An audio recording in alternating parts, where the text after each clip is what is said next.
All right, what is good, ladies and gentlemen, is the Mass Reviewer back again with another review, and today we are doing a review for Ninjago Dragon Rising Season 3, Part 1.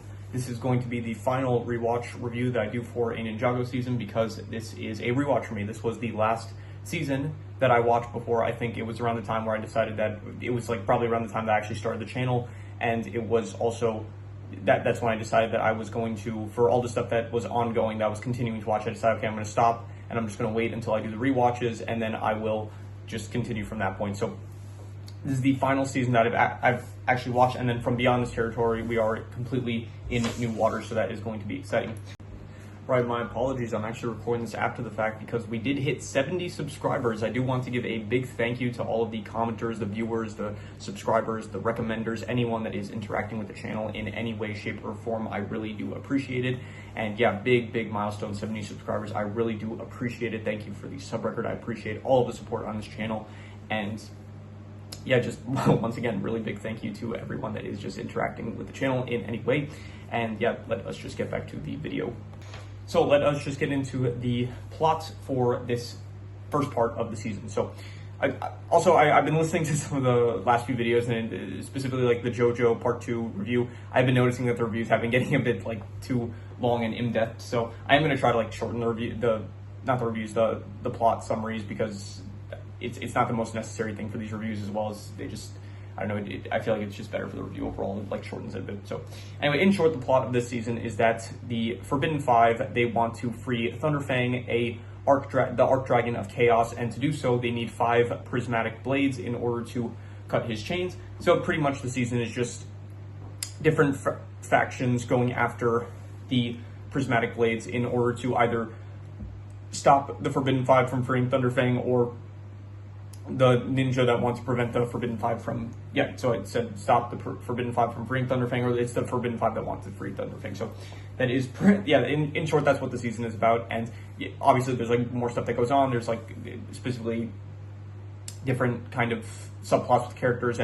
But anyway, in as a whole, I would say that the plot of this season, I would give it like a 3 out of 5. I would say that it was all right. It's not as good. I kind of like the Tournament of Sources that we had last time. That was a more interesting plot, I thought. But this one, it's pretty basic, but it's simple yet effective, I would say. Just a MacGuffin-style season where they are just searching for these prismatic blades in order to keep it out of the hands of the enemy, or the enemies are searching for it in order to complete their goals. So I would say it's a 3 to 5. I thought it was all right, but not one of the, just all right, I would say.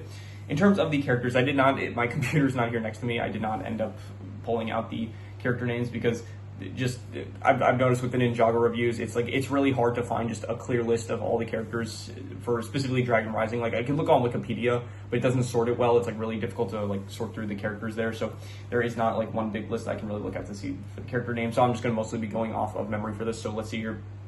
The main ninja are good. You have Aaron. I think Aaron is actually probably, he's a lot better now than he was, but I think like Aaron, he started off like good, but then around season 2, it's like he was like faltering with not knowing. He felt like he was inadequate and he wasn't being a strong enough part of the team. And then now we've gotten to a point where he is working with Roz, and I think it's like much more interesting for his character, where he is grappling with this dark teachings that Roz is giving him, that he sees it's like being effective. It's like it is helping him to learn Spinjitzu. Even like every time though now he does Spinjitzu, it's like kind of corrupt a bit. So I think that Aaron's arc this season is good, where it's like he finds out his parents died, and he is really like struggling to know if he is on the right side or not. So I think that is good.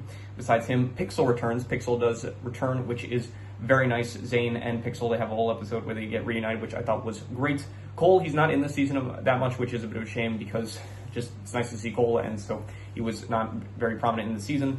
Kai and Nia, Kai's also not as prominent. Kai just, honestly, he feels a bit like he is taking up the role of Jay, where it's like he's kind of become the comedic relief of the team now that Jay is kind of like not really here, except in this season he actually will transition to speak about JJ does return. He's like acting as a mercenary. Ever since last season he was working for Roz, and so now he is kind of just a mercenary, and by the end of the season he does get injured, and so he goes back with the ninja to the monastery. So I'm excited to see next season what happens with him, and what they're gonna do with his character from there. So Nia, most of the season, she is kind of either searching for Jay, or she is...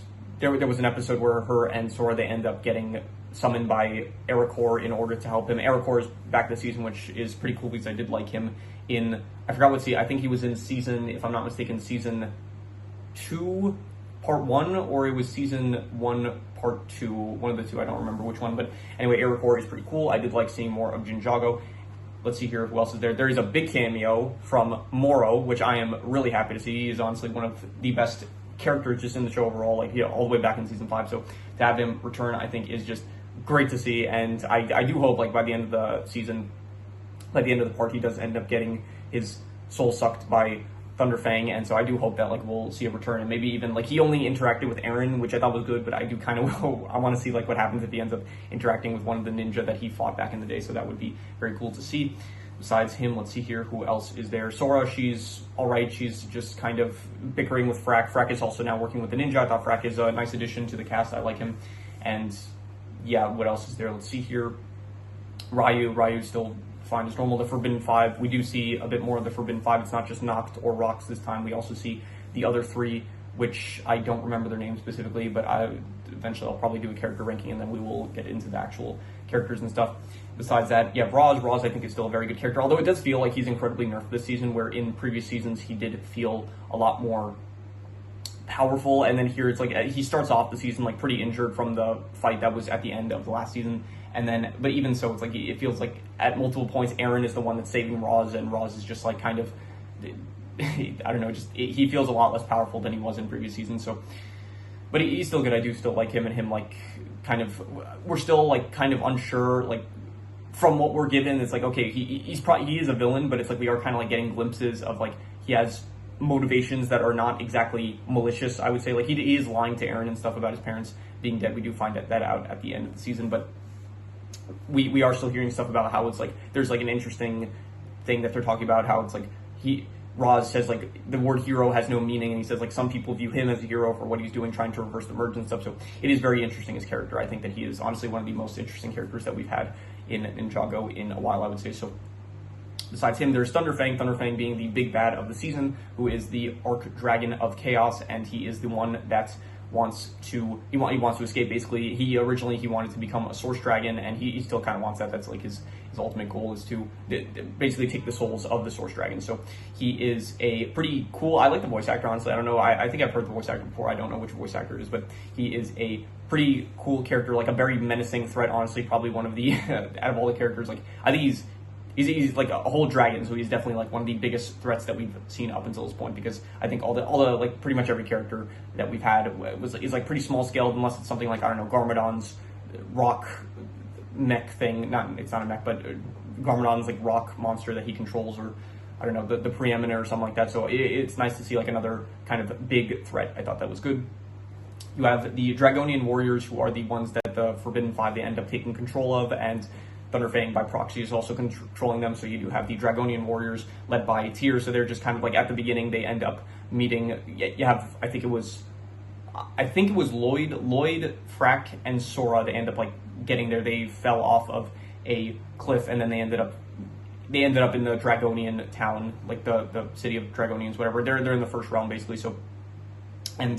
So they just kind of help them out at the beginning, and then eventually the Forbidden Five also show up to the same place, and then they end up turning them evil. So they're like kind of the faction of this season that the ninja fight against. And Wildfire is in this as well. She is, most of the season, she's just kind of helping Roby, because Roby ended up facing one of the Forbidden Five, the Elemental Master of Decay. So Roby ends up, he's like kind of rotting away most of the season. And apparently, I don't really know, it's not fully explained like how she was able to cure him, but I think something to do with like elemental power. She, I guess, maybe overheated the fever or something like that. I'm not really sure what was done, but she uses her elemental powers and it cures Roby. So most of the season she's just kind of like helping Roby, but then when she's not, she does end up showing up for the final battle to help out there as well. And I'm trying to think here if there's anyone else that I forgot to mention. I think I pretty much mentioned. Dareth actually makes a cameo. I think it's the first cameo that he makes in Dragon Rising, which is very nice to see. Always nice to see Dareth. And yeah, I think that is pretty much all the characters. If I forgot to mention someone, then I'll leave it in the comments and I'll give my thoughts there.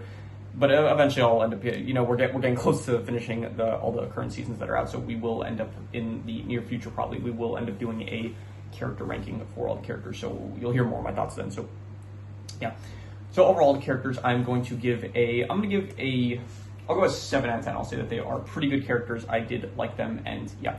In terms of the settings, let's see here. The settings, there are a lot of it takes place in the first realm, where you do have that is where Thunderfang is being kept. Besides the first realm that you do, so it's like a lot more. It's like desert areas, but not as barren as it was back in season 9 when the ninja were actually trapped there. So, but it's still, I guess, cool to see. You do have the spectral lands, where apparently we do get some information about what happened to the departed and the cursed realms, where they kind of fused together, and now they are the spectral lands, which it feels really small scale, to be honest. Like from what we've seen of it, it feels like really small, but it is, I guess, cool to see just more lore about what happens to the realms. It is interesting, I guess, to find out. Besides that, you have some more Ninjago that was cool to see for like the one episode that it was in. Once again, it's like very much a shadow of its former self, but I guess that one has a bit more of an excuse because, yeah, all the wish magic is completely gone pretty much, and so in order, our core needs to grant wishes in order to help bring back Ninjago. So it's like it's still in the process of like getting back to its former glory, I guess. So, and besides that, any other settings? There is some of the crossroads. You actually have like I think an episode where you do see some of the backstory of Eren and Sora, and you do see some more of the crossroads there, and you actually see it before it becomes like what it currently is to this day. So I guess that's kind of cool to see. And yeah, other than that, I don't think you also have the world trees. That is another area that we see, and that was, I guess, pretty cool. The world trees is just not really one of my favorite locations. It just feels a bit, I don't know. One note, it's like very like all the confrontations, they happen like on branches and stuff, so it doesn't look like the most cool area. It's just kind of like a bunch of trees and branches and stuff, but it's all right. I'd give the settings overall, I would go like I'll go like a 6 out of 10. I'll say that they're above average, not really anything too great. So yeah, no, like, I don't know, not anything too great. Like, it's fine. It's above average. I would say 6 out of 10. In terms of the art style, I'll go a 7 out of 10. Honestly, I did think that this season maybe was like a bit better in terms of art style than some of the other ones. You do have like some new characters that you see, Pixel and Thunderfang, and I think that they look pretty good in the art style, I would say. And yeah, just 7 out of 10. I'll give the art style. I'll be a bit more generous than I am with some of the previous rankings or ratings I gave in some of the previous reviews.